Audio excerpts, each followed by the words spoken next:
န်ရွက်ကိုင်းရဲ့တောင်ခြေမှာလူငယ်48ယောက်ဟာသူတို့ရဲ့ကံကြမ္မာကိုစောင့်ကြိုနေကြပါတယ်ဝစ်စုံနဲ့အလဲလက်ရွယ်အမျိုးသားတစ်ယောက်ကမင်းတို့တဲကအနှဲငယ်ပဲဂိုင်းသားဖြစ်ခွင့်ရမယ်လို့အေးဆက်စွာပြောလိုက်တယ်ပထမဆုံးစမ်းသပ်ချက်ကတော့ပါရမီရှိမရှိစစ်ဆေးတာပါတစ်ယောက်ပြီးတစ်ယောက်ကြာရှုံးနေပြီးအရေးချင်းမပြည့်မီအဆိုတဲ့စကလုံးကပတ်ဝန်းကျင်ကိုလွှမ်းမိုးထားခဲ့တဲ့အလှည့်ရောက်လာတဲ့ဝန်ကျိုးကတော့ပါရမီထူးချွန်သူအဖြစ်ရွေးချယ်ခံလိုက်ရလို့မြန်မာနာတွေတက်ကြွနေတာပေါ့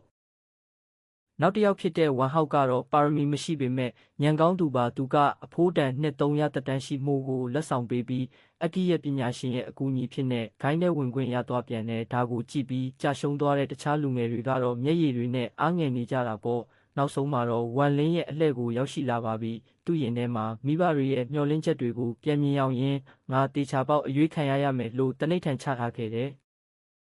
ဒါပေမဲ့စစ်ဆေးသူရဲ့လက်ကသူ့ကောင်းပေါ်ရောက်တဲ့အခါမှာတော့အရေးချင်းမပြည့်မီဘူးဆိုတဲ့အေးဆက်တဲ့စကားတန်ကဝမ်လင်းရဲ့နားထဲမှာမိုးကြိုးပစ်လိုက်တယ်လို့ပဲဟိမ့်ထွက်သွားခဲ့ပါတယ်ပါရမီစစ်ဆေးချက်မှာ3ယောက်ပဲအောင်မြင်ခဲ့ပေမဲ့ဒုတိယအခွင့်အရေးတစ်ခုရှိပါသေးတယ်အဲ့ဒါကတော့ဇွဲလုံးနဲ့စမ်းသက်ချက်ပါတောင်လေကားတွေအတိုင်းတက်သွားကြ3ရက်အတွင်းအပေါ်ဆုံးကိုရောက်တဲ့သူဟာဂိုင်းသားဖြစ်ခွင့်ရမယ်လို့ကြေညာလိုက်ပါတယ်ဝမ်လင်းဟာသူ့ရဲ့ကြာရှုံးမှုကိုအားမလို့အားမရဖြစ်နေမဲ့အစားမျက်ဝန်းမှာပြတ်သားတဲ့စိတ်ဓာတ်တွေနဲ့အတူကြောက်လေကားထစ်တွေစီကိုစတင်ခြေလှမ်းလိုက်ပါတော့တယ်